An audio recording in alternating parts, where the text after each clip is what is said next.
Welcome to Audible Interlude, a G.I. Joe podcast. I'm your host, Dave West, codename Phantom Troublemaker. I am your co-host, Noel Wood, codename Crapshoot.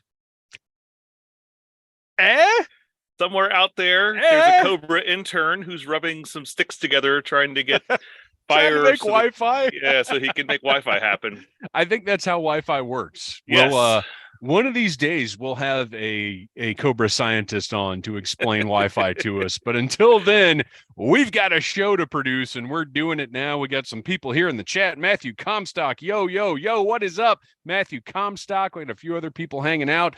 It's funny. I found out over the weekend I've got to work tomorrow, which means I get up at 3:30 in the morning. That's not a get up time. That's a go to bed time. Yeah, it really is. So we're changing things up a little bit, but we're still given at least an hour of live stream tonight. We got tons to cover. We have a potential special guest. Hooded Cobra Commander 788 is supposed to be joining us tonight, but he is currently in the wilds of Australia. He is also having Wi-Fi difficulties, so we've got half as many people here as we're supposed to have, but we're going to carry on because Noel and I can keep this thing going. And Noel, we've got plenty to talk about. Yep, all these people. Cobra broke the internet again. Darn you, Cobra. So Noel, I feel like not this past weekend, although it feels like it was 10 years ago and a day ago. We went to Joe Fest, all three of us. We did go to Joe Fest. You and me and that other guy who's not here right now, who's hopefully showing up soon. Yeah, I'm sure. I'm sure he is. Oh wait, we've got a message incoming. Oh no. Yeah. Okay. So here's the message we just got from Kristian. I am on the phone with Spectrum trying to get this fixed. And then a word that we do not use here on Audible Interlude because we are a family oriented show. So considering Kristian's on the phone with Spectrum, he may not be making it tonight, but that's okay. We're going to soldier on. So Noel, how was your time at Joe Fest? Joe Fest was great. Got a few days to just get away and, got to look at lots of awesome toys and spend way more money than I was intending to, but kind of knew I was going to anyway. Got to spend some time with some great friends, both from the Audible Interlude universe and from the Finest universe, and some of my other friends from elsewhere as well. So just a great time, kind of an action-packed weekend, over too short. And then I got home, and 2 days later I caught a plane and was in Pittsburgh for 3 days. So it's just it's just been a crazy week. I can't even tell night and day half the time anymore. Well, we went to Joe Fest. We had our live panel, which you could hear on last week's episode, available wherever you get your podcasts. We, under a certain amount of adversity, produced the Big Joe Game Show, had a blast. I think everybody in the room, whether they were enjoying any of the three activities that were going on simultaneously, I think everybody had fun. And then my son and I got up Sunday and headed straight to Wilmington, North Carolina to spend a few days with my parents. And then I got back in town and worked. And now here we are. I haven't even had time. And I spent less than I planned to spend at Joe Fest, which was very nice. I haven't even had time to open my tote and get out the stuff that I got, except for what we'll be talking about later in the show. But everything is still bubble wrapped up. Wow, we haven't even talked about this. Okay, so one thing, if you follow Audible Interlude Podcast on Instagram, which you should, because we have a segment called Sound Off where you guys get to determine what we're going to talk about. You may have seen a video posted on Saturday night, or was it Friday night? I don't know. One night during Joe Fest, and you can still see it now, where we were assigned Thrasher's scavenger hunt. I think that was Friday night. Yes. And the intent was Saturday night after the game show, we were going to get together and check out the results that the three of us had doing Thrasher scavenger hunt. Oh, look, we've got our first, our guest is here. We're going to go ahead and bring him on because we feel fortunate. very fortunate that he was able to overcome his local Wi-Fi difficulties. So, ladies and gentlemen, please welcome to the show. He's connecting to audio now. Hooded Cobra Commander 788. Woo! Welcome to the world of technical difficulties. We may not have audio yet. We're working on it. Cobra scientists are working to connect the audio so we can hear. But for right now, we'll just delight in well, no, we won't. I was going to say we would just enjoy his lovely face, but it clicked out for a second. While he figures out his audio, I will continue on. So we were Thrasher's scavenger hunt. That was a list of things that we'll talk about later in the show. That's going to be our Joe and Tell this week. It was originally, we were going to get together Saturday night and go over everything, and we were just wiped out after doing the panel, after spending all day at Joe Fest, after doing the game show. We were just wiped. That was it. So we're going to do the results of Thrasher's scavenger hunt. We'll go over later in the show here. Ooh, something just happened. The phone is ringing. Do we have an Audible phone? Oh, wait a minute. Noel Wood invited you to a group video chat. No, I didn't. I just tapped my phone. I guess that happened. Well, I'm going to decline that, Noel, because we're already in a group video chat. Have we got any audio from Hooded Cobra Commander 788 yet? If you can hear us, give us a thumbs up. Can you hear us? We got nothing. What we're going to have to do is a little game of charades here. And now I think the image might be frozen. He might not even be able to see us for all we know. Yeah, there's no telling. So anyway, okay. So Audible ladies and gentlemen, podcast, live broadcast. Yeah, isn't it great? Audible Interlude podcast on Instagram is the place to keep in touch with us, give us suggestions, send us messages, whatever. Tag us in pictures. We'll share them, have fun on the internet. So Needless Things YouTube channel is where you're watching us right now. Tomorrow, my video of everything that I experienced at Joe Fest is going to go live at 11 a.m. Eastern time. It includes interviews with Callsign Longbow, with Robo Skull, or Skeletron rather, with Delta 17 and others. Lots of walkthrough stuff. It's fun. It's a really fun video. I had fun putting it together over the weekend when I was supposed to be doing work, and that'll be up tomorrow. Other toy reviews coming this week, including look, now we're just gonna play musical guests for the rest of the episode, including there's a new wrestling figure company in town called Power Town, and I review their Bruiser Brody this week, so check that out as well. So Needless Things YouTube channel. You're here right now. Why not go ahead, like, subscribe, share, tell your friends about Needless Things. All right, the audio version of this episode, which, boy, is it going to be thrilling to listen to, will be available. Kristian he showed up, and oh, wait, here he is. Yep. Maybe we'll have some Kristian. The audio version of this debacle will be available this Friday, wherever you get your podcasts. And then we've got a lot of schedule stuff coming up. Our next live stream is going to be on July the 3rd in this very same space time, hopefully in a little better situation. And we are expecting another guest, but I'm not going to announce it until we have it confirmed. July the 16th, our Sunday live stream will be our Cobra Convergence episode. July the 17th, we will be counting down the Dragonfly HasLab, the final hour, just like we did with the Hiss Tank. So that's going to be 11 p.m. Eastern Standard Time. We'll be counting down to midnight as the Dragonfly HasLab concludes. July 23rd, we got a lot coming up. July 23rd, we are going to do a San Diego Comic-Con recap live stream. And then July 31st, just regular live stream. No guests, no nothing, because my gosh, I don't know how backed up we're going to be on news at that point. We're going to have tons of stuff. And then finally, it's time for a little screen share. I love that everybody is in the comments here just watching this absolute disaster unfold. It's not really a disaster. We're doing fine, right? No, it's okay. I'm good. I'm here. gonna I've got a little screen share because I've got something special. Oh wait, okay, we got two things here. Hang on. So first of all, we've got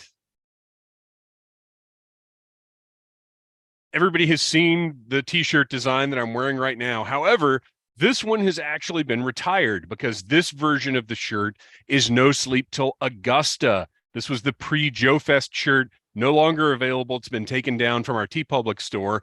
The version you're looking at right now, wherever it is on your screens, is No Sleep Till Springfield. Same design, different verbiage. So this will be available on Kristian may be joining us right now. This design will be available. Look at that handsome little thumbnail. Hey! Look at him with the helicopters assisting him in his Wi-Fi. It's the flight of the Valkyries tonight, guys. So we're obviously already way past the intro, but please, Sure. sir, introduce yourself. I am the Cobra intern that's just trying to figure out why is this so difficult? Codename Legion Cub. Okay, so this shirt design will be available this Wednesday, June the 21st, but it's not alone because we are also, and this is, by the way, by our partner Slickalicious. Check out Shop Slickalicious on Instagram. It will not be alone. It will be joined by it's hot summertime fun. Oh my gosh, why am I not advancing through my... It's because I'm here now. I have sent my issues to you. The gremlins have overtaken this podcast this week. So this design will also be available. So it's summertime. Once again, I've gotten a low resolution render to show everybody because that's how I roll here. Visit beautiful Braca Beach. This is going to be across the chest of the shirt, old school 80s style. This is a design that kind of occurred to me a couple of years ago. And basically, I told Slickalicious, I was like, this is what I'm thinking of. And literally like 10 minutes later, the prototype of this design came through. It's amazing to work with somebody who you can basically throw a few words at and they're like, no, I know, here, let's do it. So this will also be available. A much higher resolution version of this will be available this Wednesday, June 21st. We'll be sharing the links on Instagram and everywhere else. You'll be able to find it. So get ready for an Audible Interlude summer. It's going to be Audible all summer long. So speaking of Joe Fest, I see he's here in the chat. First of all, you guys, we met so many awesome members of the Audible Interlude family. It was amazing talking to everybody. For sure. But I got to say, is Ritz Murphy one of you guys' favorite humans now? Ritz Murphy was awesome. The man. Yes. And Ritz Murphy, I've got so much glare happening. Is there a way to... Well, Ritz Murphy has a CD. Ritz Murphy gave me a CD, and for which I exchanged him a limited edition Joe Fest tour shirt. And that CD has got some legit bangers. Supervillain, I've listened to that song like a dozen times now. It's awesome. So Ritz, I think you're here in the chat. There he is. Yeah, Ritz is in the chat. I don't know if you can drop a link in the chat, Ritz, if your stuff is like digital online or whatever, drop a link in the chat or something. He's got I believe he told me he's got a Spotify channel. Everybody check out Ritz Murphy. I thoroughly enjoyed listening to this. Like I said, I've listened to that track Supervillain a lot. It is ready made to roll during the end credits of like the next Marvel movie. I kid you not. I love that song. All right. So yeah, we had a blast at Joe Fest. It was awesome. Like I said, I haven't even gotten into my stuff yet because I haven't had time.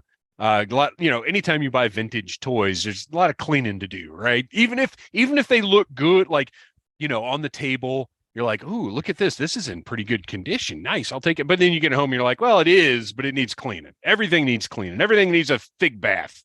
All right.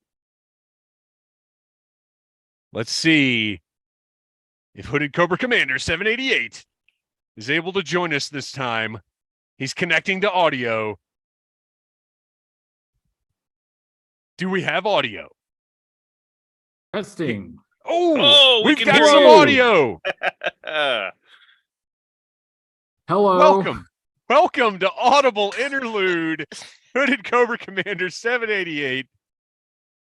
I am more I thrilled cannot to hear be him here than at you can all. possibly know. Coming to you from an undisclosed location, so as to conceal myself from potential assassins. Understandable. Hi.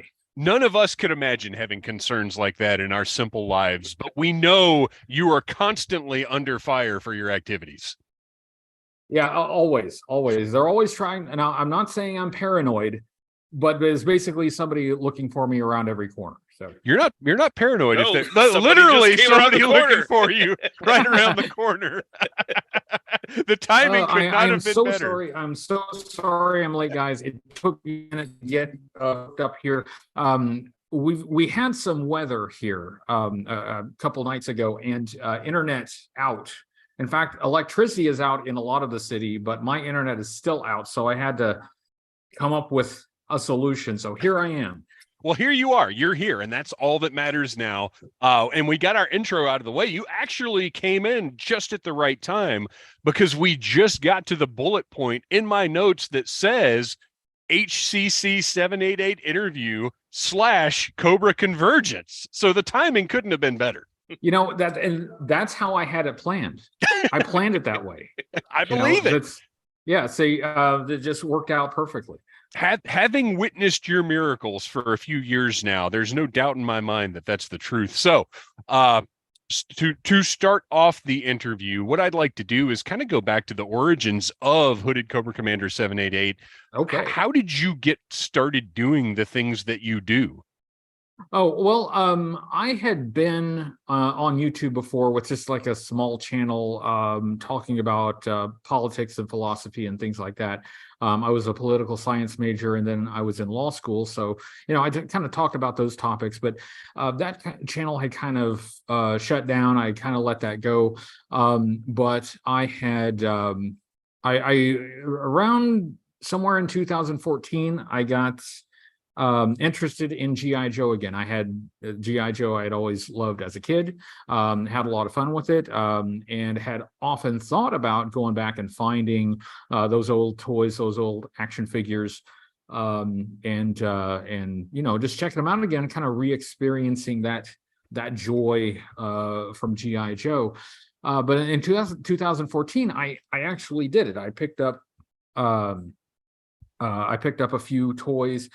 Really, it was Form BX257, our friend Kevin, who really kind of got me started. He's the first person I found on YouTube doing GI Joe, and I watched all of his videos, and I thought they were fantastic.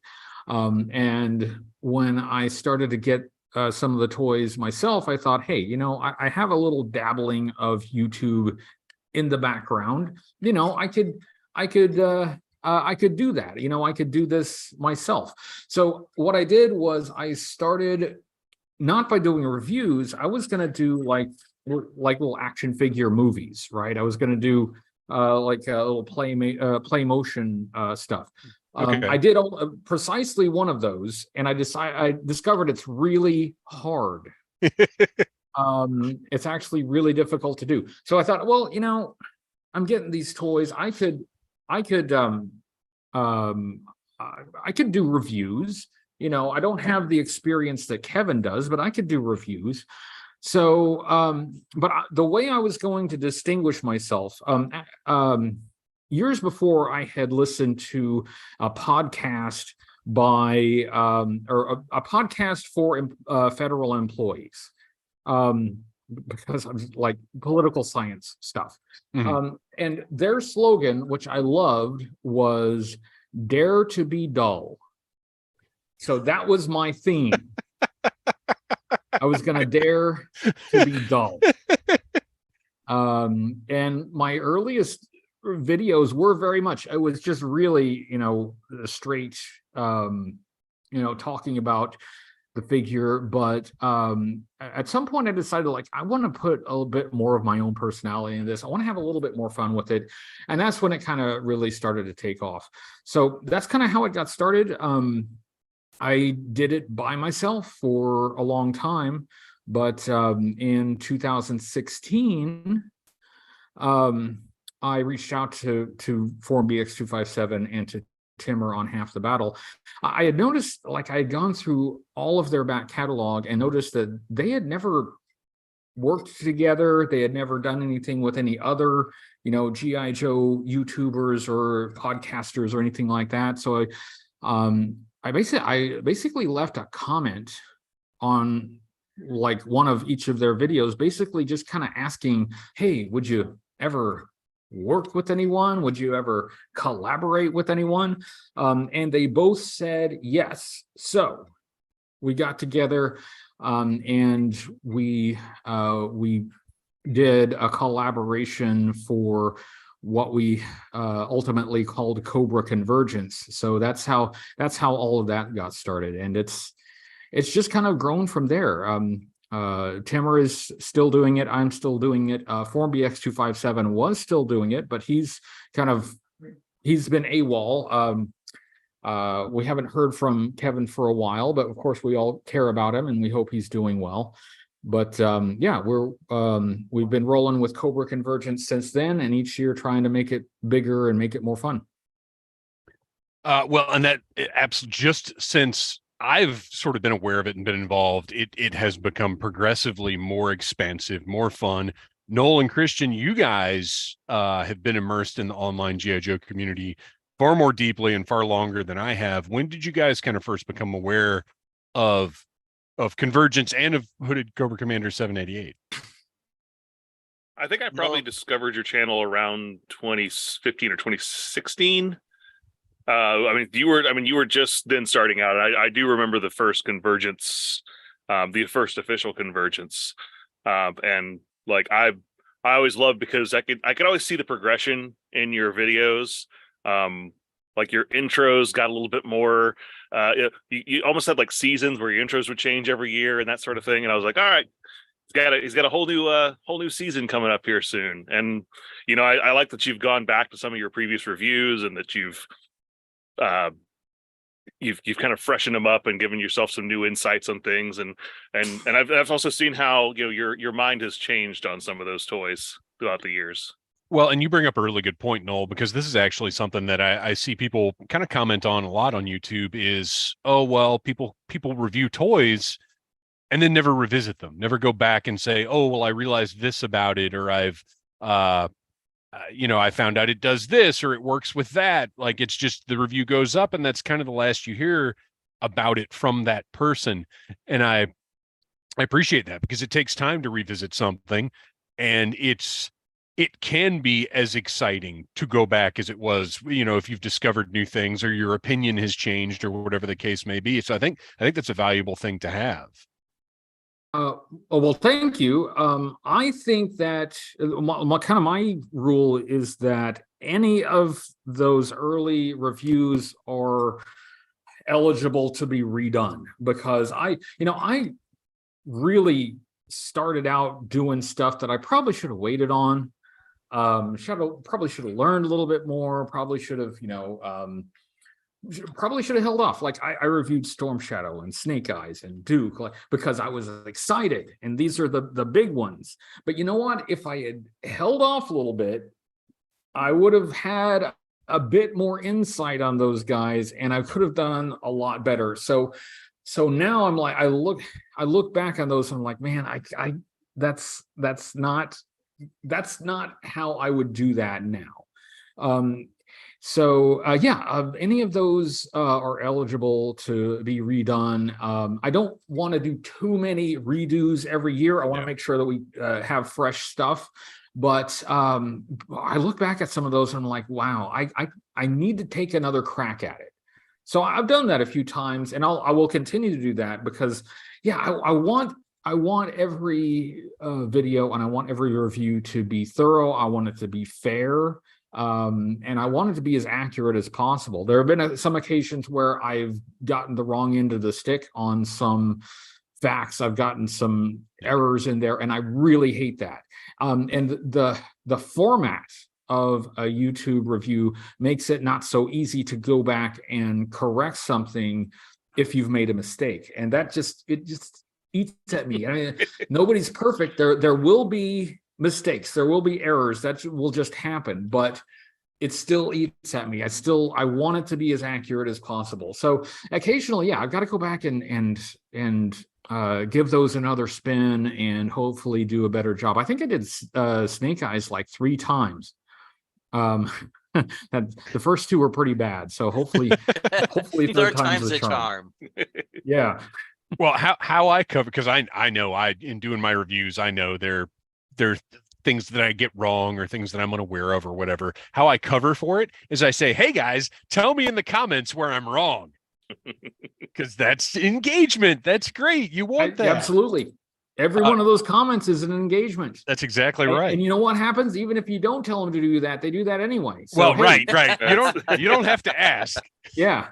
Kristian, what about you? What is your history with this fellow's content? So I discovered him during the lockdown. So what would that be? 2020? 20? Yeah.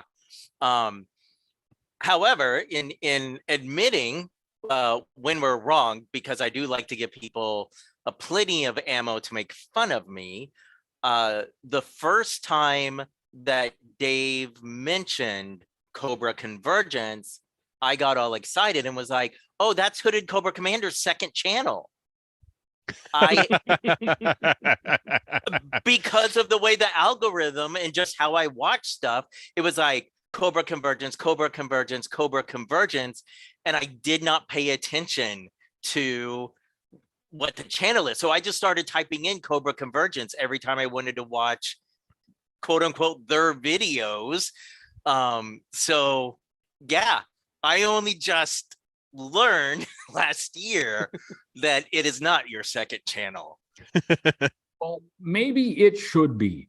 That is, but that is a really good point, and that is something that I've been trying to do better at, because it's the first few years, it was just it kept growing, but it was all people that pretty much knew each other. So we didn't have to say what Cobra Convergence is. We just did it, but I'm hopefully I am making it more clear what we're doing, because I want more people to be involved. The whole idea is that the community can get involved. This is our opportunity to come together, do something fun, kind of do a focused thing where we can collaborate and do special stuff, and just kind of celebrate being fans for a month, and also give the spotlight to some of those fan creators who are out there putting forward the effort,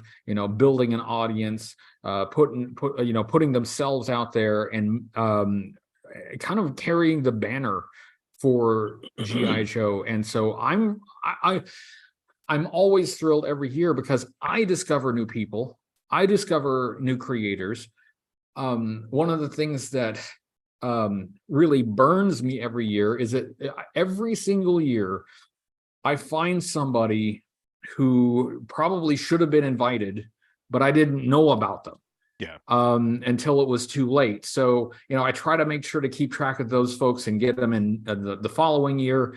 But yeah, I want more people to participate, but in order to do that, people need to know what it is, need to know what we do. So we're trying to do a little better at that.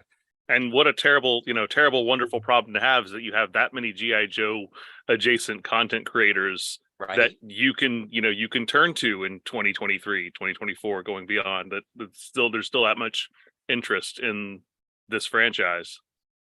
Well, and I will say, and I'm not just blowing smoke here, in the 2 years that we've been involved, your communication and your level of involvement directly with everything has been exemplary. I feel like being your clarity and your inclusiveness are both just beyond compare. Well, And I appreciate thank that. you. Thank you. I mean, it's your event, you know, I try to facilitate, but without guys like you, it isn't a thing. So I try to like put the focus back on you guys, because you're doing the work. You've got your show, you're doing your thing. You do your thing all the time. And I want to make sure that more people know about you. We really do have a very strong community with a lot of fan participation, a lot of creativity, more so than you would expect. As the GI Joe community is smaller than, say, you know, Star Wars or something like that, but for the size of the community, we have a lot of amazing people creating amazing things. So so yeah, I want to spotlight that. I want people to know about it, and I thank you for being a part of it for another year. And thank you for letting me talk about it here, but also letting me talk about it at Joe Fest. That was very nice. Oh, of course, of course. Yeah. Well, I think over the years, we've learned, you know, really more than any other fandom I'm involved with, that we as GI Joe fans, it's kind of our responsibility to keep the brand alive. You know, it hasn't always been handled as well as we'd like.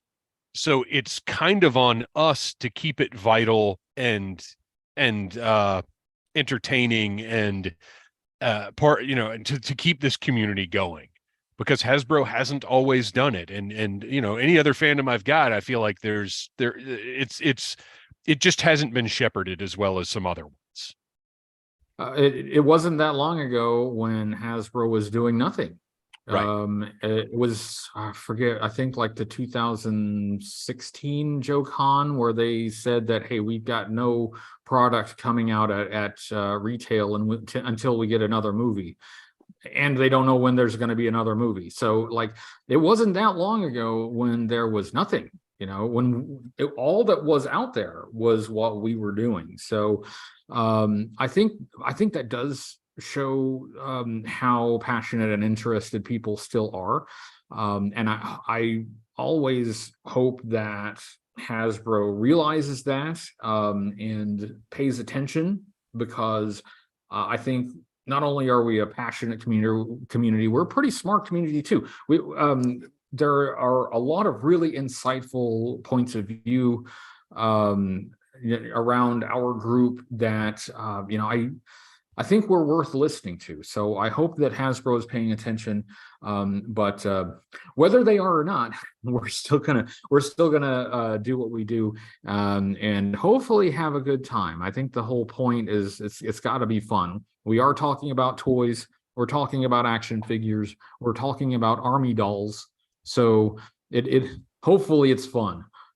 I like to say knowing is half the battle, but fun is the other half. And I want to throw out actually too, yeah. thank you for several years ago. I'm a member of the Finest, and several years ago we launched our initial funding campaigns for, it was originally Girls of the Finest, and then we started doing other related charity activities since then. And at the time, I think we were still doing either Wounded Warrior or USO at the time. But you were one of our probably our biggest mouthpieces we had out there, because you were promoting that on your reviews way back there in like 2016 and 2017, when, you know, getting that word out, and helped us raise, I mean, tens of thousands of dollars for those organizations throughout the years. Well, and thanks to the Finest for doing that. That was awesome. And I liked it was Canines for Warriors when I first started it, and I thought it was a fantastic charity. And that's who we're still with to this day. Yeah. I think that's I mean, there are some things that the community does that are maybe a little more important than toys, and that's definitely one of them. Also have to give credit to Timmer on Half the Battle. Every year he does a Christmas charity that's been pretty successful. So, I mean, thank you guys. This is where the Finest has taken the point and taken a leadership role in finding these charities and getting out there and in raising money. So anything I can do to help, I mean, that's including, like, I also donate. So that if you know, if I can do more than just donate myself, then I'm happy to do it. There were a couple years where I was kind of AWOL. I had a lot of stuff going on, stuff with work and things like that. So I kind of pulled back. I wasn't doing as much video stuff. And as a consequence, I lost some connections with some of the people that I had. But the Finest, I'd like to reconnect with them, because I really do think that what they do is important. And I want to help, and I want to participate as much as I can. I will say, though, that at Joe Fest this year, for the first time, I did go in cosplay. I was Tiger Force Outback. It was, you know, and I did not wear the costume by walking by the Finest area, because I didn't want them to be intimidated by the perfection of my costume. You know, they've been doing it for a long time, and I don't want the pros to feel, you know, that this amateur has come in with such a perfect costume. I didn't want them to feel bad. You know, that's just the kind of guy I am. That's very decent of you. Definitely appreciate it. But no, those guys are great. They are great. Larry got some poses with their with their photo ops and their people this year. That was awesome. So yeah, the Finest, they have been reliable at JoeCon, at Joe Fest, at all the Joe events, and I just love what they do. Well, we have got a ton of news to cover. For the purposes of the rest of this episode, Hooded Cobra Commander 788, do you use your government name publicly? Like my real name? Just the first portion of your real name. I mean, sometimes as I'm sitting here, the sun keeps moving. I see that. This looks terrible. I thought the ring light was bad, but that's brutal. Yeah, the terrifying lasers of doom are coming through the window. Yes, and it looks like that I've put my real name up there. So yeah. Okay. So we'll go with Brian for the rest of the episode for the ease of the episode. As someone who once operated under an alias for many years, I try to respect people's names. So, sometimes I go by Rufus T. Firefly. If I ever need to live under an alias, that's how you'll find me. Unfortunately, I've already told everybody, so but I can't think of a better name than Rufus T. Firefly, so that'll be my alias. I think that's fair. Okay, so I've got a little piece of news here that came in after I sent the notes out. The reaction, remember we talked about the Tiger Force reaction figures, Tiger Force and Python Patrol, the next wave, and that on the cross-sell for the cards, they also pictured Shipwreck, and I think it was the officer. Tiger Force Shipwreck has been found in Target. So it may well be that he and the officer are Target exclusives, and that's why they didn't ship out with the regular shipments of the rest of the wave. So I'll be keeping an eye out for that. I was in a Target today. They had nothing. Huge surprise. Okay, so well, real quick, let's check in with the chat. We've been ignoring them because we've had a lot going on. Rachel Salinas, Hoodie, your reviews are very in-depth, informative, and entertaining. I like that you post links to your sources. Been listening since Cobra Convergence 4. Favorite review, the Cobra Rat. And real quick, yes, Rachel, go check out Legion Cub's Instagram, because he did a little custom work on a rat. Well, it was probably about a year or so ago. Yeah. Toy Reclaimer, what's up, Toy Reclaimer? Late to the party, that's fine. We're still having fun. Mandalorian Jedi, what a great guy HCC is. You're right about that. Okay, so next up, Kristian. Let me do a little screen share here because Kristian has a segment that he is going to take care of. Yes, let me try and pull up my notes because when I was trying to get connected, of course, I lost everything. Okay, so we finally have information on the new Joe comics. First off, which we all had our fingers crossed and sort of assumed this would happen. But it is with Skybound. It is Robert Kirkman's company. Larry Hama is getting to continue with A Real American Hero, starting with issue 304, I think it is. But we finally got the press releases for what's happening with the regular comics. So they're going to be doing, instead of like an ongoing, it's going to be a bunch of different mini series. So the first ones out of the gate are going to be Duke and Cobra Commander. And as opposed to previous iterations of the comics, it sounds like the new ones are going to be the ground level of how G.I. Joe got formed in this. They are doing the Hasbro shared universe with Transformers. Forgot to mention that. So the Transformers already exist in the world. Duke is figuring out, let's see what it says here. He investigates the mysteries behind the Transformers, and the answers will lead to the birth of forces for good and evil that the world never imagined. So Duke will be the first of 4 G.I. Joe limited series, and then Cobra Commander in a world where Cobra doesn't exist, which sounds like one man's sinister plans to utilize the mysterious alien substance known as Energon will send shockwaves across the globe.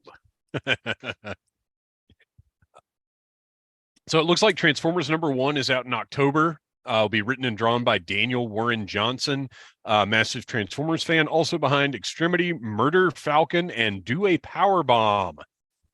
I can't say. I've been out of comics for years now. From time to time, we've reviewed some Joe comics. But real quickly, also, what they didn't say, but has kind of leaked. Right now, there is a mini series called Void Rivals. Okay. Issue 1, and it actually will tie in to the Transformers and G.I. Joe. At the end of issue 1, the Jetfire makes an appearance. So they didn't announce that it was going to be involved with this. People just kind of, when they bought it, started leaking it online. So definitely check that out as well. Okay. Duke #1 out in December will be written by Joshua Williamson. DC Comics' current big writing cheese begins Infinite Frontier, Dark Crisis, Night Terrors, and Green Lantern, and Nailbiter and Birthright from Skybound. Drawn by Tom Riley of both Ant-Man and Wasp, Astro Hustle, and The Thing. And then finally in January, Cobra Commander #1 will be out, also written by Joshua Williamson and drawn by Andrea Milana. So really the bottom line here is we kind of are getting what we had talked about on the show. Let's see. Let's put that away for now. And the other thing I wanted to say, you can find interviews with Kirkman about all of these series on CBR.com. So I know His Tank has like the press release stuff, but on CBR, they actually have some Kirkman interviews. So check it out. Well, and that's what I'm interested in because we talked about on the show before that Kirkman is a big G.I. Joe fan. He put out the Tiger Force Walking Dead figures years ago. So there is history there. So I'm very curious to see what he has to say about it. But Essentially, it sounds like they're doing some of the things we've talked about. Is there Larry Hama should be able to write GI Joe comics as long as he wants to write GI Joe comics. That's just fact. And it sounds like they're doing, sort of a reboot type of thing, which I think is needed. And maybe we'll get the ultimate GI Joe / Transformers / Retroverse that we've been talking about. We'll see. We'll see how it goes. But it's very exciting, and I'm going to have to start reading comics again. Are you guys all going to head to the comic shop and at least give these a shot? Yeah, I'm super. Once I read the press release for Cobra Commander, I'm so thoroughly intrigued because to the way my brain works, in a world where you have the Decepticons, what is Cobra? Right. What's their goal? You have more than just GI Joe as your enemy. So I'm really, really curious to see how Cobra as an organization comes together in this universe.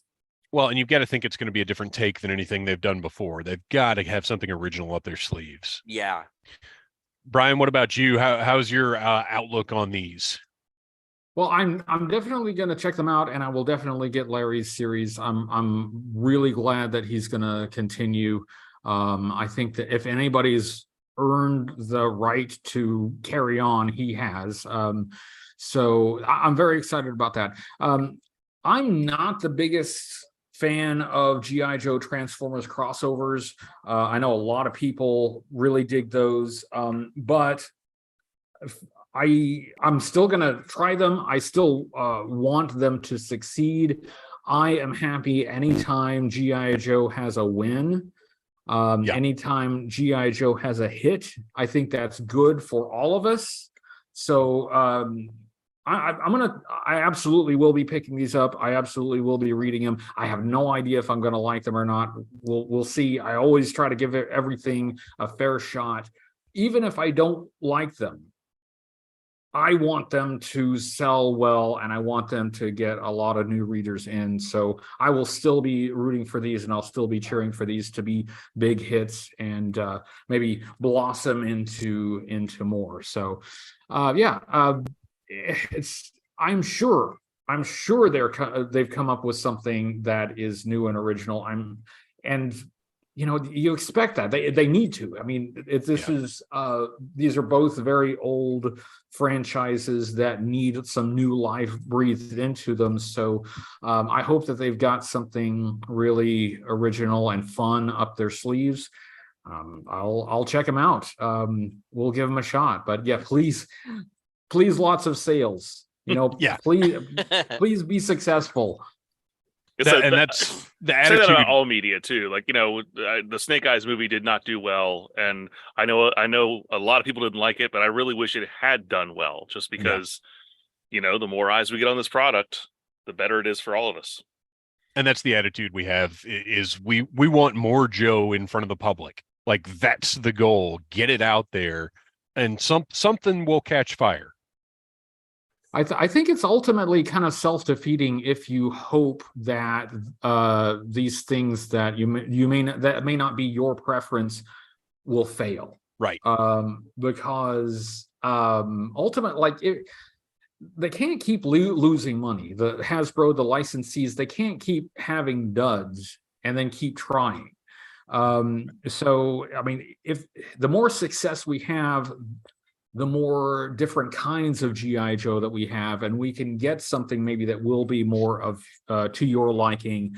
Yeah, the Snake Eyes movie didn't do what we wanted it to do, but if it had been successful, even if you didn't like that movie, if it had been successful, we could be looking at more movies, some TV shows, maybe some animated shows. I know a lot of people were wanting some animated shows. Those things would have been possible if we have a hit.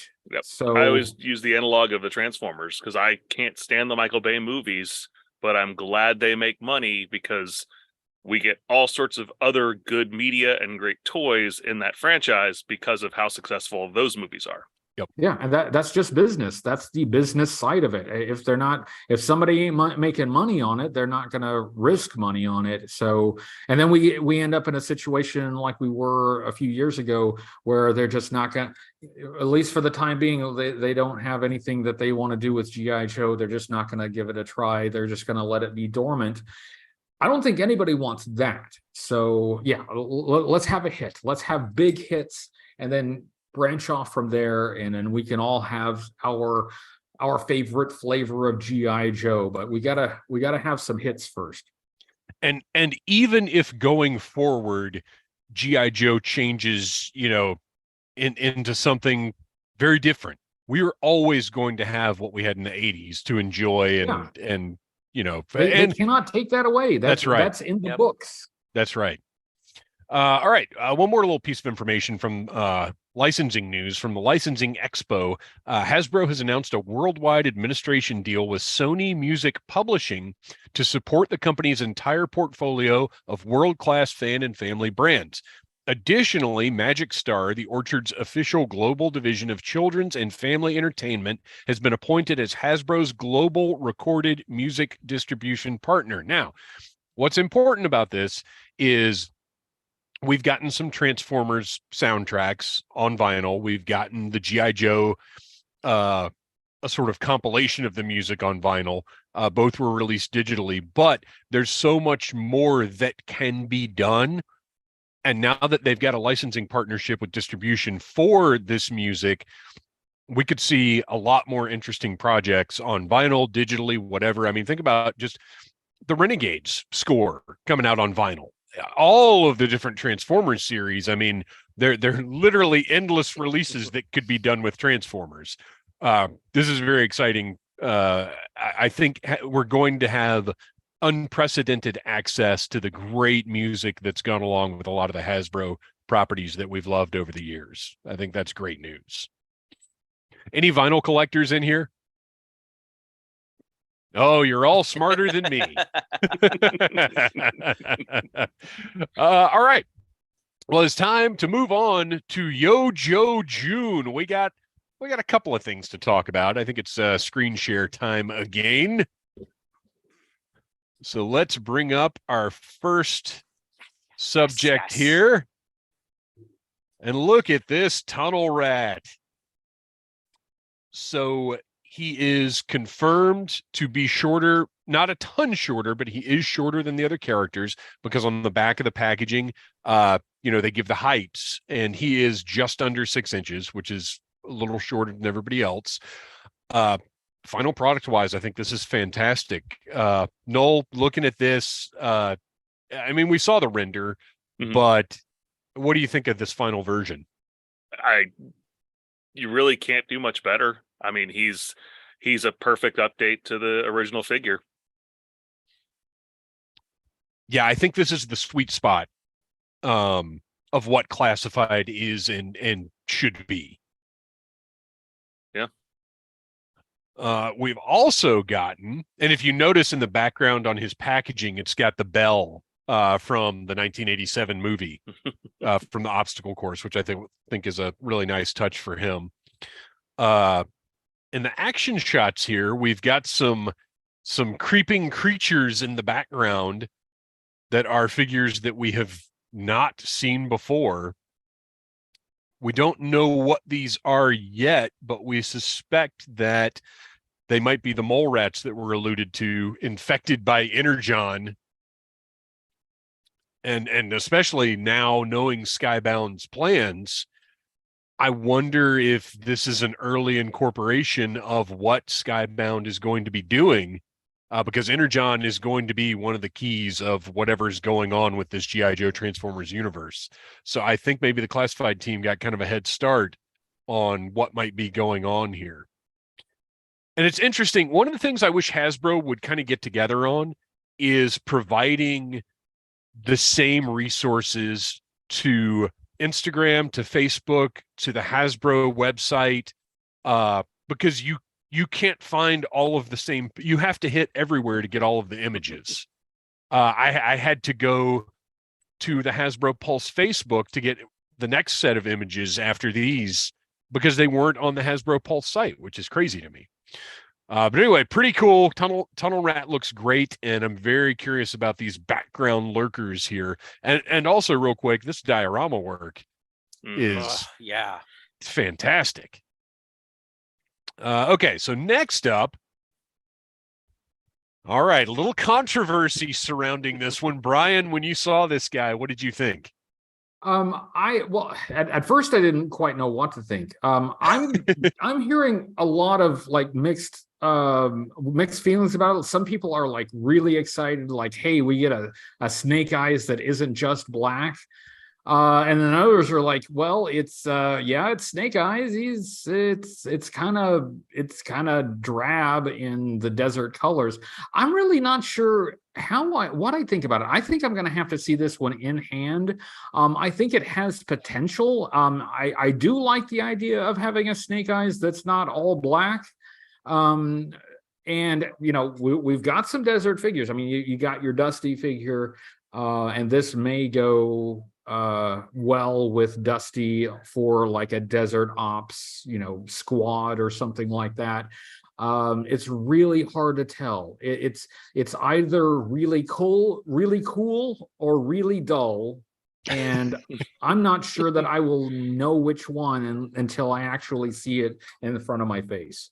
I kind of agree with that take, because a lot of times there are things that don't necessarily like I wasn't super excited about Rock and Roll, but once I got him in hand, I think he's one of the best classified figures they've put out.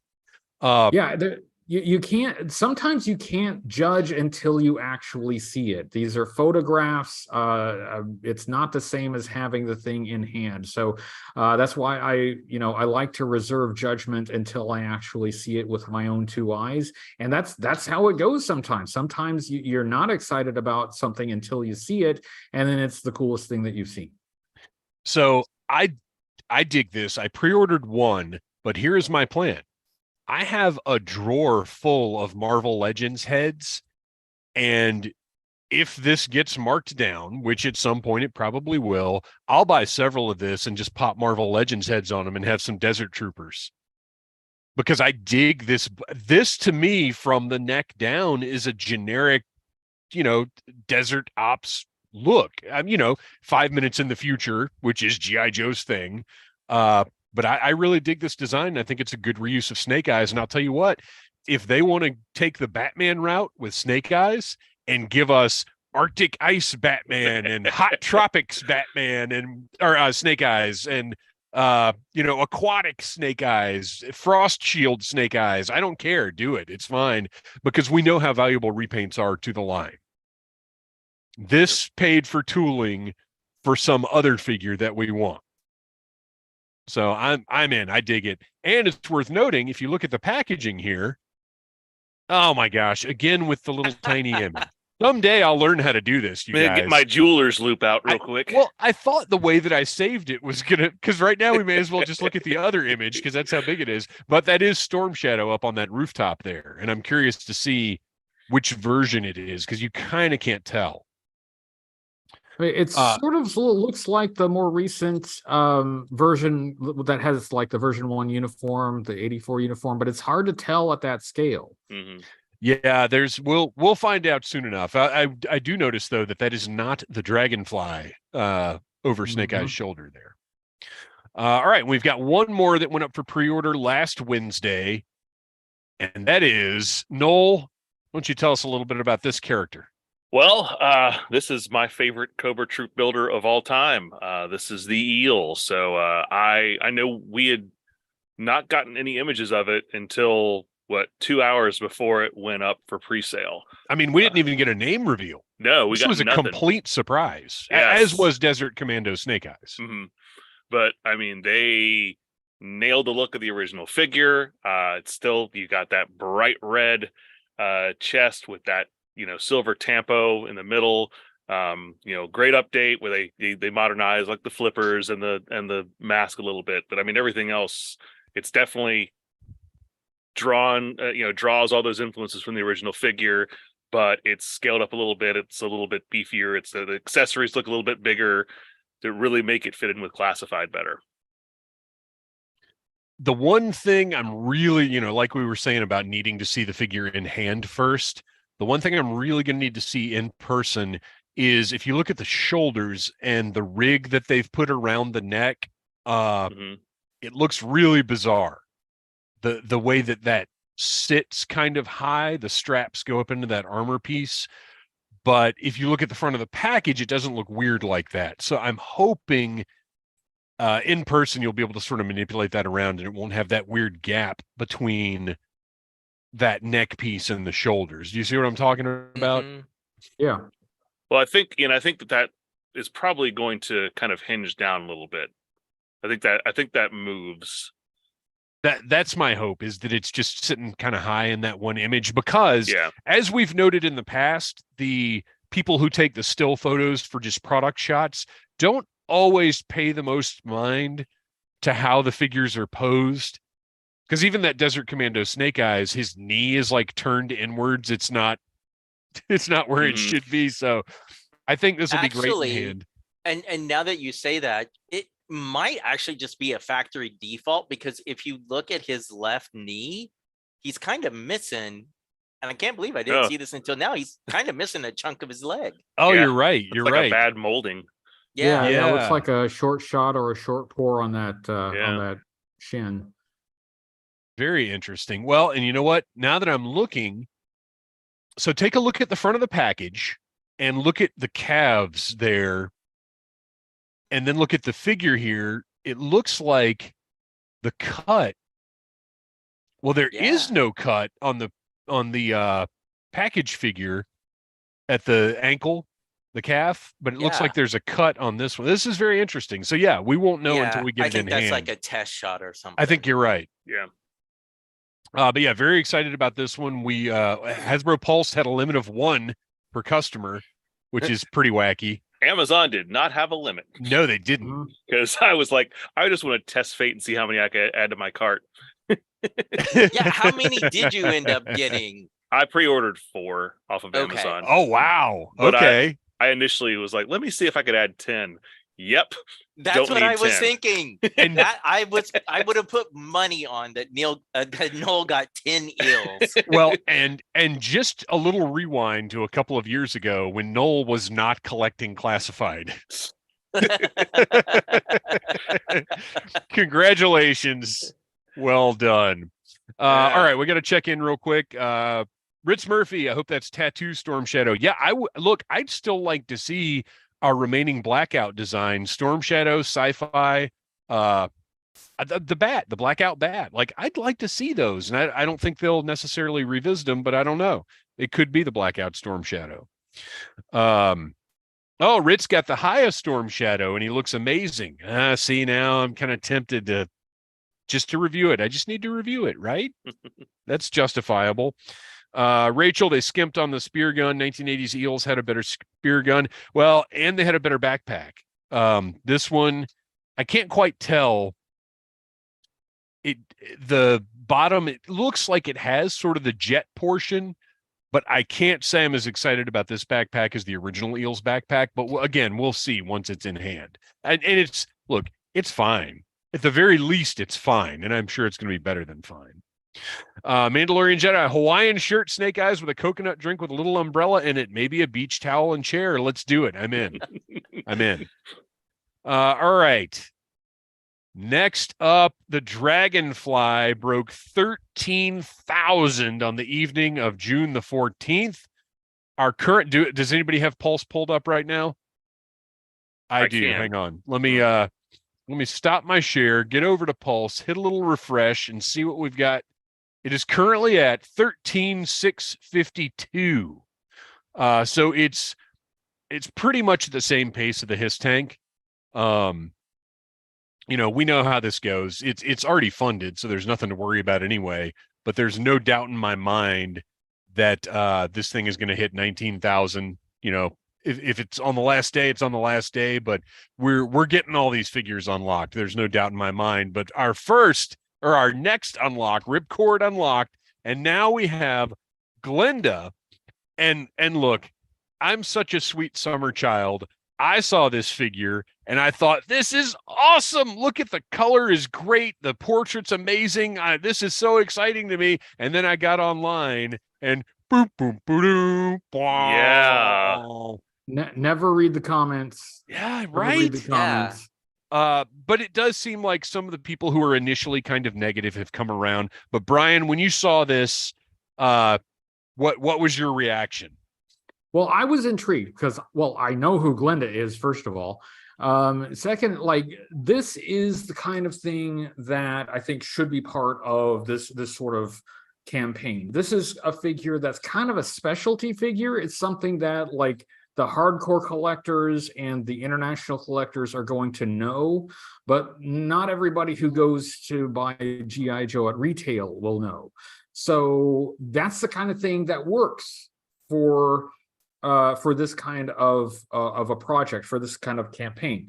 The vintage figure, rare, sought after by collectors. This figure, because it's going to be an unlock on a HasLab campaign, will also be kind of rare and sought after by collectors. So yeah, if you're going to get a figure like this, I think this is the way you're going to get it. What this probably means, though, I think everybody's been kind of expecting Airborne to be part of this campaign. What this may mean, though, is that they may think that Airborne is too mainstream and popular a character to make part of this campaign. That may be one that they want to do as a retail release because more people will be chasing it or people will be wanting it. I don't know. I have no insight. Nobody has told me nothing. I have zero communication with the Hasbro people. This is entirely a guess. Yeah, my guess on that is that they'll probably release it as a regular retail figure, and it will be released sometime around the time that the Dragonfly plans to ship. Yes. I think that makes sense. Now that I think that makes sense. But I think this is a fun idea. It's one of those things where, you know, if you've been around for a while and you've, you know, been a collector for a while, it's if you know, right? And I know. So this is kind of cool. This is a kind of a little wink and nod to the longer term collectors who have become a little more familiar with international releases. I think it's a fun idea. And how can they be upset? Because, I mean, I love her anyway, but that mold guarantees we have a retro Scarlet on the way. They're not going to do Scarlet as an exclusive. And a Flash, too. Because now we have Flash's weapon. Yeah, and in his backpack. Yeah, that's the his backpack. XMLR laser rifle. And there's no way they're going to spend the money on the tooling for this figure and only release a few thousand of them with the Dragonfly when they now have the tooling for a retro Scarlet. So yeah, that's pretty cool. So as we said, she's got a pistol. She's got 4 different head covers, 2 different hair molds, one with a ponytail, one with a short hair sort of bob look, one with a headset, and then a flight helmet, which I love. And now I kind of wish Wild Bill had a flight helmet also. And then Flash's gear, and then also a rescue harness that interacts with the winch and is adjustable so it will fit on most classified figures. This is great. And we get extra hands. Yes. Holy crap. Yes. Finally. Are always good. Fists for punching. I think this also, if this is following kind of the Sky Strikers example too, we kind of know where Hasbro's patterns are now. I think that we're probably going to get, if we get the third unlock, it's probably going to be WC Colbert. So Master Sergeant W.C. Colbert will be a new character they introduce based on the name that was on the original box art there. That's what I'm thinking as well. Yeah, I think that's probably. I think that makes sense. I think that makes a lot of sense. Okay. So what do you, I'm sorry, I'm looking something up because I just realized I've got another image that I should have put in my file. So speculation wise, what do you guys think that final figure might be?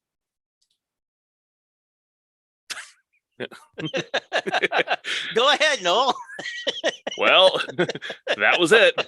Well, right, but I mean, does So- everyone agree? Yeah. Yeah, I do.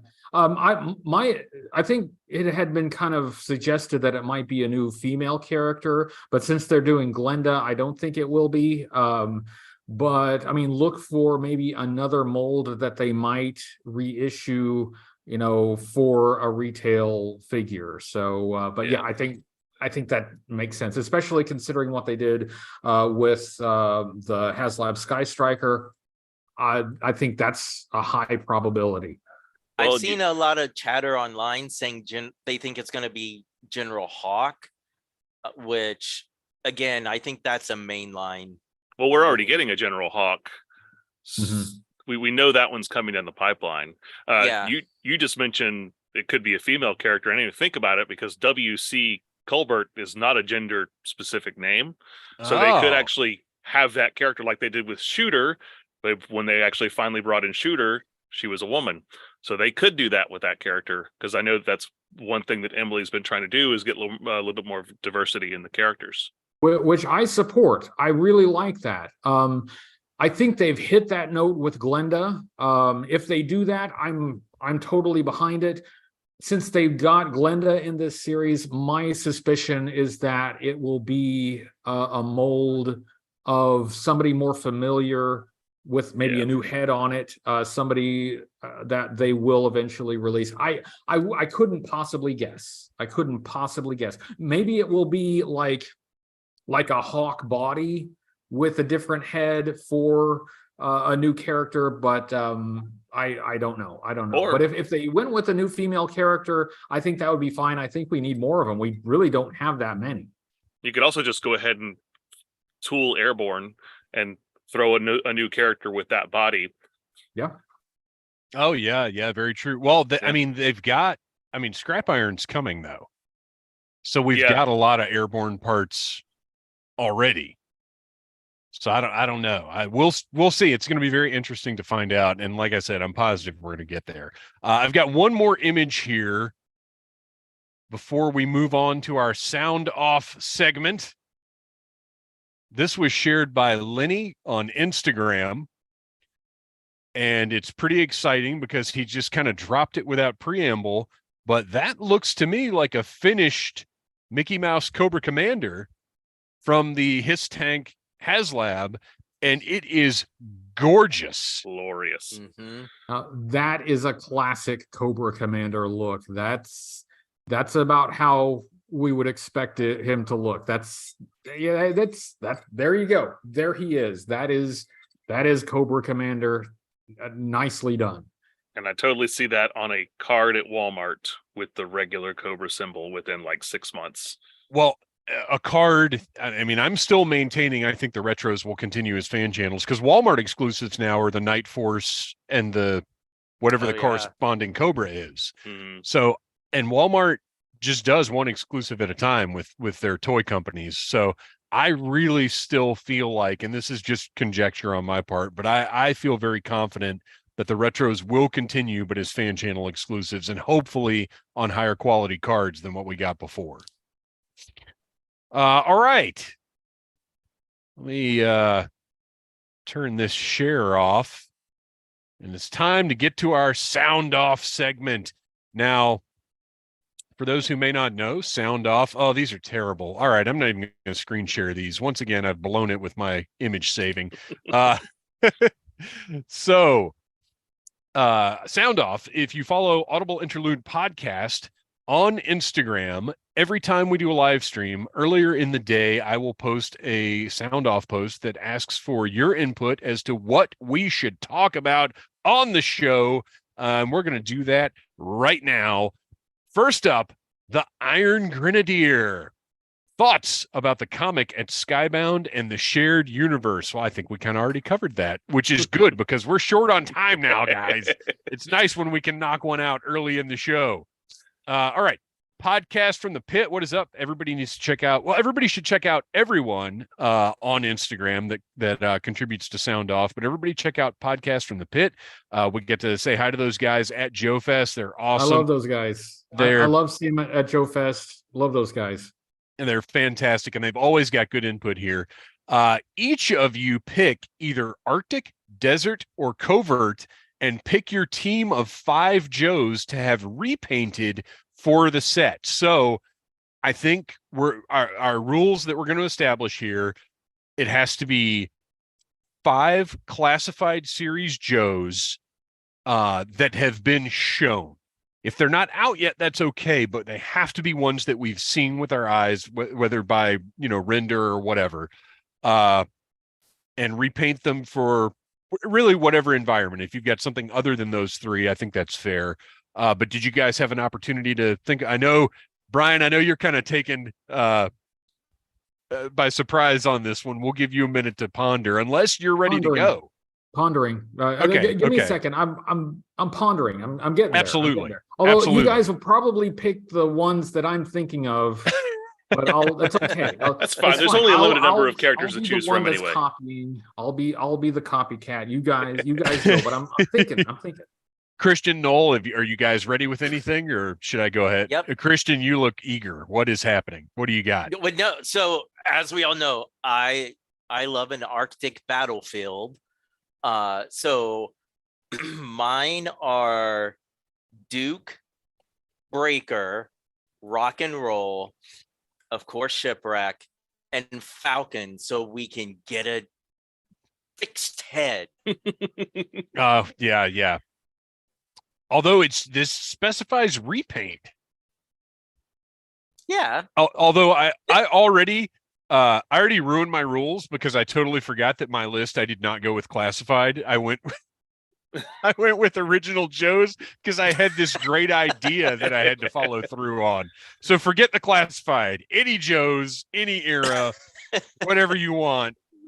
Because he didn't specify classified. That's just something I made up for no reason right now. Okay, I'll go ahead and throw mine out there since I'm the one that broke my own rules. I chose Desert, and I have a reason for the ones that I picked, which are Rock and Roll, Short Fuse, Hawk, Breaker, and Stalker. Because in the original line, we got Clutch and Grunt in Desert colors. I would love to see the rest of the 1982 figures in Desert colors, just as a cool experiment to have, and I'd love to see what Stalker's camo looked like. So that's my 5.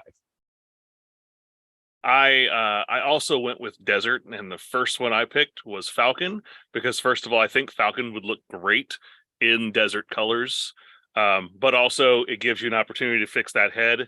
Yes, it's a repaint, but I think we can retool one part. It's fine for him. But I also I chose Rock and Roll, I chose Stalker, I chose Cover Girl, and I chose Lady J because I'd love to see like several other Desert figures, and I really think that'd be a good kind of core crew to send out. Yeah, I dig that. I'd like to see a Desert Lady. You kind of do her like the Night Force Lady J, but just with Desert, like with that kind of camo look. Mm-hmm. I was going to pick Flint, but I already have one guy with a beret, so you can only have so many. You can never have too many berets. I'd like to see a beret squad. Speaking of Falcon and speaking of berets, speaking of his tank, I ordered a Vice Admiral Rampart Star Wars Black Series figure and put that head on Falcon, and it is perfect. The beret fits. Great. It's not too small, which, Black Series is not scaled to go with classified, but I guess he's just got a big noggin because this really worked out. So thank you to whichever his tanker did this. I cannot remember who it was. I don't normally like spending $20 to upgrade a figure, but that Falcon head was so bad, it was worth it. And while I was at it, I had to put a little electrical tape on the peg in there to get it to sit right. I also wrapped a little bit around his backpack peg, and now that actually stays in. So that was a nice little improvement too. So anyway, yeah, I keep an eye on Vice Admiral Rampart If you see one for cheap, get it and put that head on Falcon because it makes that figure 1,000% better. All right, Brian, have you got your team? I will preface by saying I feel bad about really disliking that Falcon figure. Somebody worked really hard to make that. Somebody put effort into it. An artist hewed that face out of plastic, and they don't have any friends because whoever they showed it to looked at that and said, "That is good." So I don't relish, really strongly disliking things, but I gotta be truthful and honest. That one's pretty rough. That one's pretty rough. But I went with Desert too. Yeah, I know I'm not very original, but I had reasons. First of all, I know they haven't released the classified grunt yet, but a desert grunt would basically be a tan grunt 1983 with the Falcon glider. I just thought that was a nice variation on grunt, back at the time, and it allowed you to kind of make a desert squad if you used like tan clutch from the Vamp Mark II. So my first choice then for my 5 desert guys, 5 desert repaints would be grunt. And since I want to also roll with more 82 characters, I'm going to throw rock and roll in there, and I'm going to throw Scarlet in there. So that's 3. Breaker. So I'm throwing in the 82s, but I'm gonna for number 5. Say, what was that? Grunt, Scarlet, rock and roll, Breaker. For number 5, I am going to say Flint. Because you can do him in the colors and maybe give him like a vest like the Battle Core Flint, like the what version was that? Like version 4 of Flint, which had like a beret that had a Havelock, like a cloth behind it, and had desert colors. So you could do a Battle Core Flint that's more or less a repaint. It's close to a repaint. Hey, we've already talked about retooling Falcon's head. So if we're allowed one retool, then I'll give him like a Battle Core vest or something to make him more like the Battle Core figure. But I like that.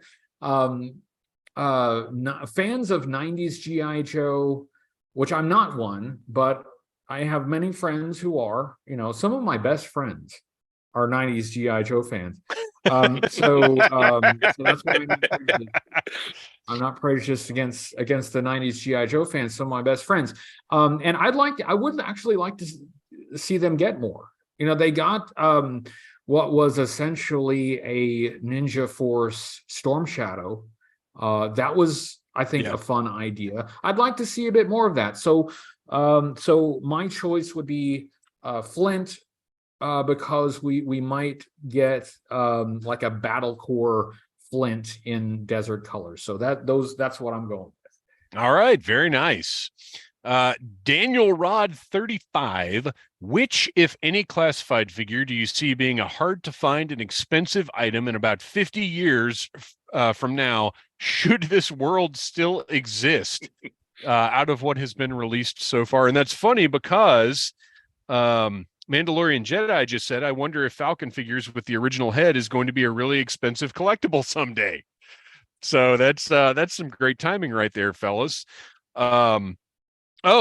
Ritz Murphy. Corey told me at Joe Fest that the back and forth with the factory was so much with Falcon's head that they finally had to call it due to deadlines.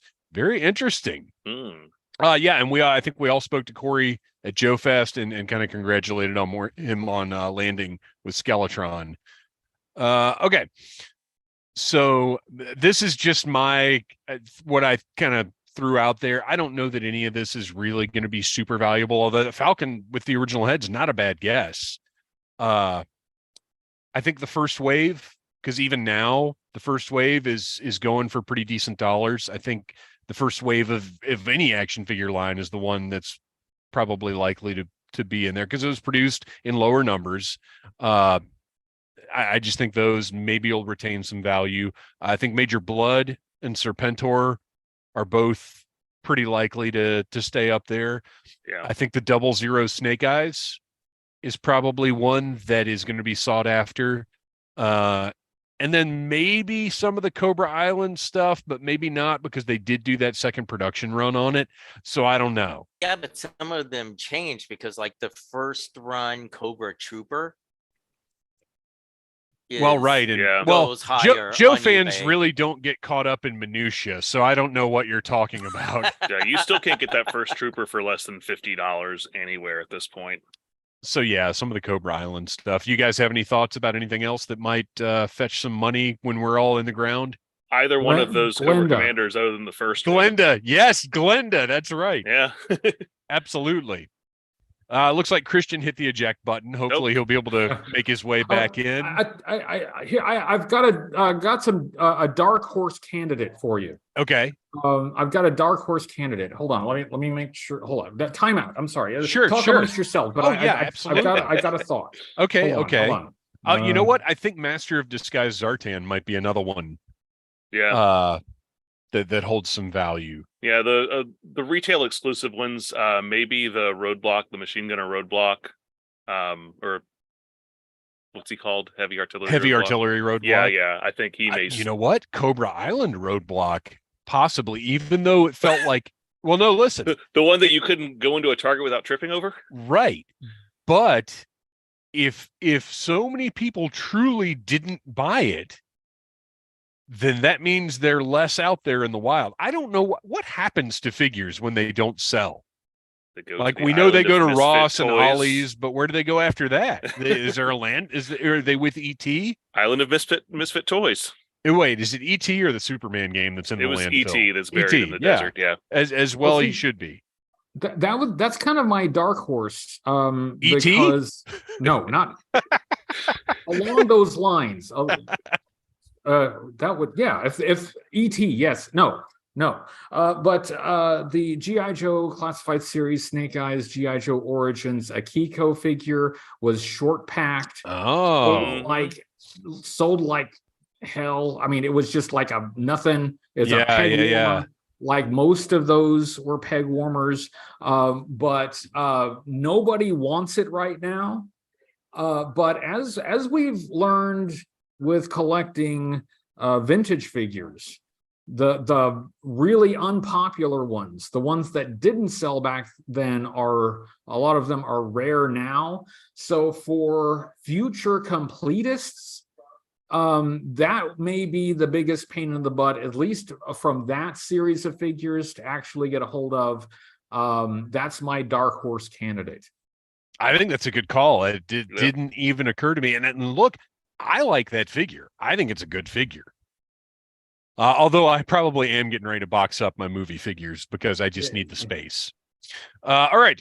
Silent Interlude. All the O-ring lines you saw interviewed at Joe Fest plus in the Navy. Okay, so I did speak to a number of the people behind the O-ring Renaissance, as it's being called, at Joe Fest. That video goes up tomorrow on the Needless Things YouTube channel. But I highly recommend everybody here go to His Tank, and Old Breed started a thread called O-ring Renaissance and actually provided links to all of the different O-ring projects that are going on right now. So you can go to His Tank and check out Operation Recall, Call Sign Longbow, Skeletron, Strike Force Alpha, Delta 17, the Retro Riot Commando from Zika Toys, Legends of the Hidden Force, In the Navy, Easy Kill 9, like everything is in there, and they're all worth taking a look at. But out of everything right now, you know, we've talked about Recall, Longbow, Skeletron a ton. Delta 17's presence at Joe Fest. Did you guys get a chance to look at that stuff in person? Yes. Wow. Yeah. Wow. Just really, really cool. And not getting a Kickstarter, just going straight into production. Going into production in just a a few weeks here, should be available before the end of the year. Yeah. Yeah. Very how exciting. Can I not be how can you not be impressed with that? They're not rolling great. into a Kickstarter by the end of the year. They're going to be ready to start production before the end of the year. And yeah, the sculpts on those were great. The deco that they had on the painted prototypes they had was amazing. They can store all their weapons on them. Mm-hmm. Yes. Really, really nice. Yeah. And I spoke with Stephen. I've actually spoken Stephen with a good bit since Joe Fest as well. He's the guy behind the line. And he said he's been working on it 7 days a week for 3 years, and it shows. And we are more to come with Audible Interlude and Delta 17. Stay tuned. And then one more from Silent Interlude. Will we see more G.I. Joe Transformers toys now? Seems like a sure thing given the movie crossover and the comic crossover. Which, by the way, if you want to hear my thoughts about the Rise of the Beasts G.I. Joe appearance, please check out our last episode. I don't often go off on a rant, but I went off on a rant. Will they be vintage based, or could they be something else, possibly even classified? Everybody be sure to check out Needless Things tomorrow for more on that. So I don't think classified is likely. Like, there may be Joe's based, like the looks from the comics could show up in classified. I don't see us getting classified scale Transformers. But I think, maybe Hasbro's hanging, because we heard what's stronger than a rumor about the Triple T and the Thunder Machine Transformers mashups that were supposed to be coming. It's almost a confirmation, but not quite. Right. Maybe Hasbro's hanging on to those till the end of the year when the comics launch and when it's the holidays. I don't know. All we can do is speculate. But yeah, I for one loved the Transformers G.I. Joe mashups. As I said, they're things that I wanted ever since I was a kid. So I hope there's more. I hope there's more O-Ring. I hope the Retroverse happens. We'll see. Let's see here. Griddle Gaines, who also got to hang out with at Joe Fest. Was the latest wave of pre-orders as much of a surprise, minus Tunnel Rat, to you guys as it was to me? By the way, love the eels. And what other figures would you like to see that's never been done, like the Desert Commando Snake Eyes? I don't know if he's ever been made, but I think you get where I'm going. Yeah, I think we were all surprised by the eel and Desert Commando Snake Eyes. Mm-hmm. Oh yeah, I love me some eels. I had to order through Amazon, but I could not order fast enough. Like my fingers wouldn't move fast enough for my satisfaction to order that eels.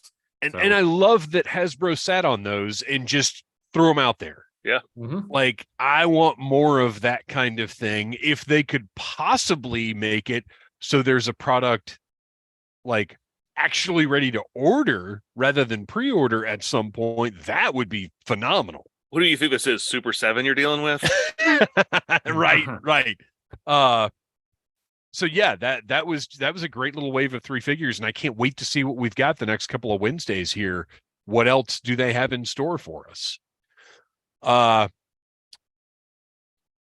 So I'd like to point out that no characters from Special Mission Brazil have been released yet in any form, not even their regular versions. So it seems clear to me that Lenny, as a special favor to me, is going to release a Special Mission Brazil box set.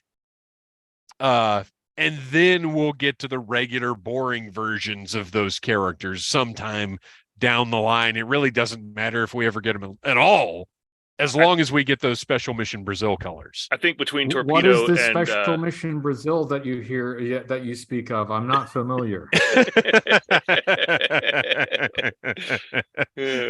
For those listening or viewing that are unaware, Special Mission Brazil is a special box set of 5 characters that came out. It was a Toys R Us exclusive in 1986, and we reviewed the cassette tape that was included with this set on, I think it was the very first episode. Yeah.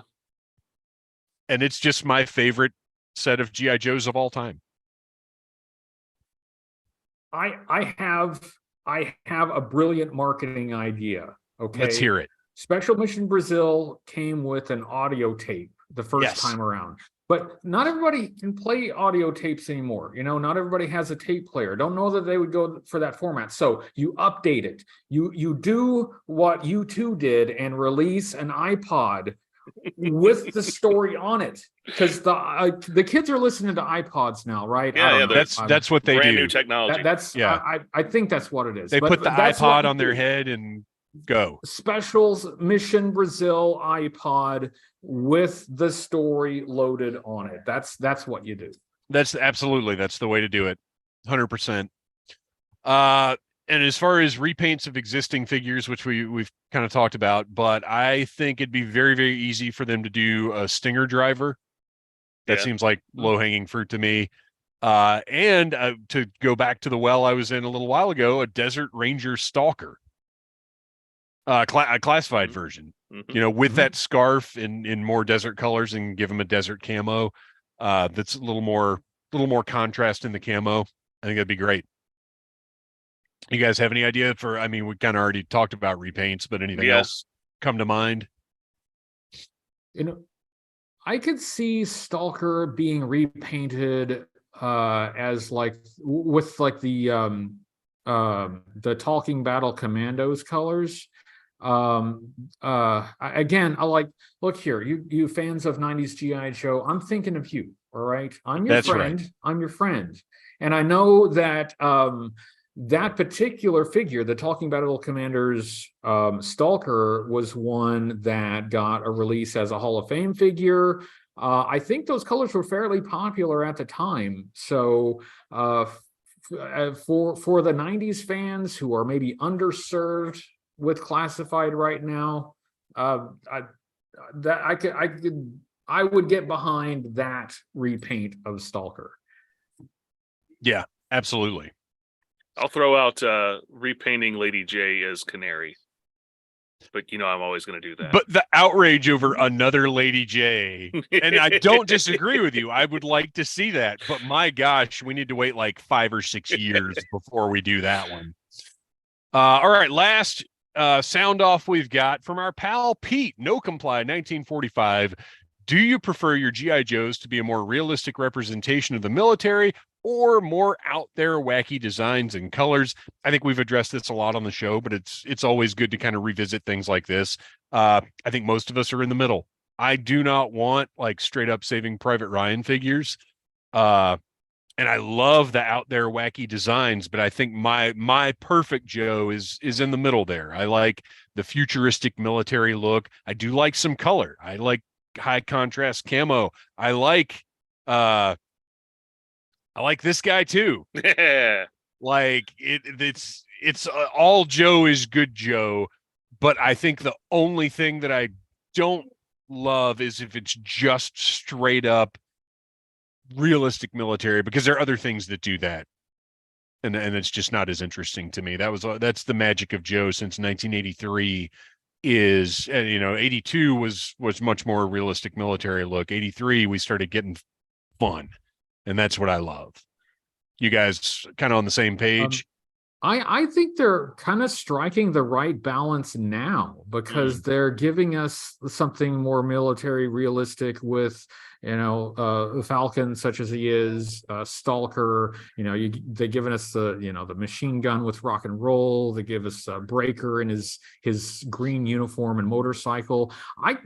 But they're also doing you want your color. You've got your shipwreck. You've got Zarana with the fun pink colors. You got your white ninja with Storm Shadow. I kind of like that balance. I kind of like the balance that they're striking with it now. Well, and I've always been like, I want Joes to be rooted in reality to a certain extent, but I don't want them to be, like I said, just regular army guys. I want them to have unique personalities. I want all of the figures to look different. With Cobra, there's no limit. I want some wacky colors here and there. So that's why I love seeing some of those brightly colored Cobra figures. I love seeing, shirtless Dr. Mindbender standing next to Zarana and her pink hair, and then just like all white Storm Shadow right next to them. It's it always pops really well on the shelf. Like, I'm not a fan of characters like sci-fi so much that are just wearing, Target green.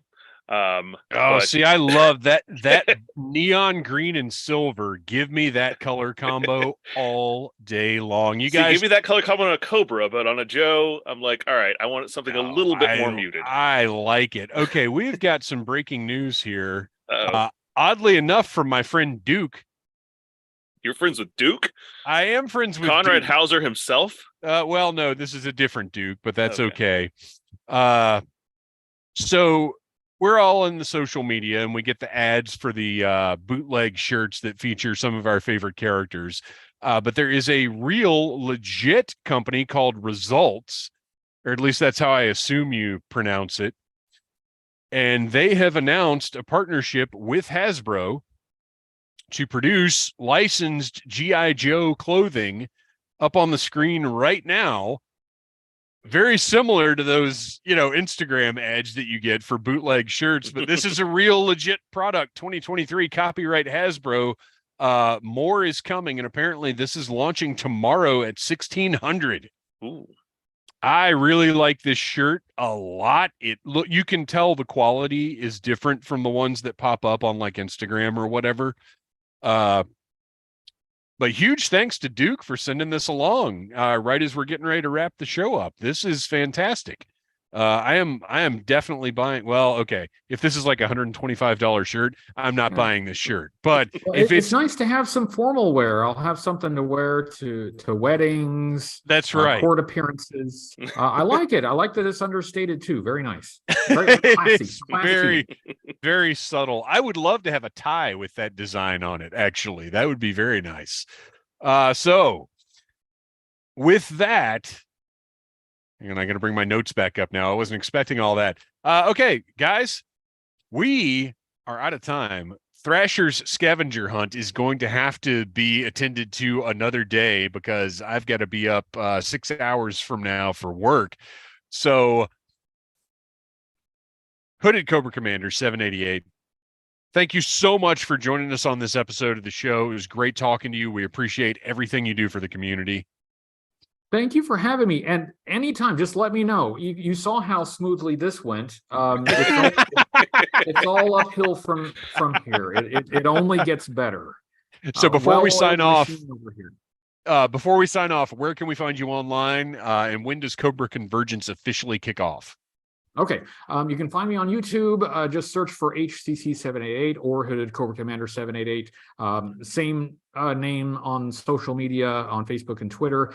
Cobra Convergence starts on July 1st and runs all the way through July. There is a calendar on my website, on the main page of my website, hcc788.com, with a list of all of the featured presenters and the days that they will be putting up their special Cobra content. So make sure you follow each of them so you don't miss any, including the Audible Interlude guys who are going to be at it again. Thank you guys this year. So yeah, all through July, and it kicks off July 1st. First guy up is Zazel, Sergeant Slaughter's Slaughterhouse, who is also at Joe Fest. So that's a cool guy. So make sure you check us out starting July 1st, going all the way through the 31st. And since Kristian has been lost and has not returned, you can find his toy photography under Legion Cub on Instagram. Noel, why don't you tell us a little bit about The Finest? The Finest is an international G.I. Joe costuming club.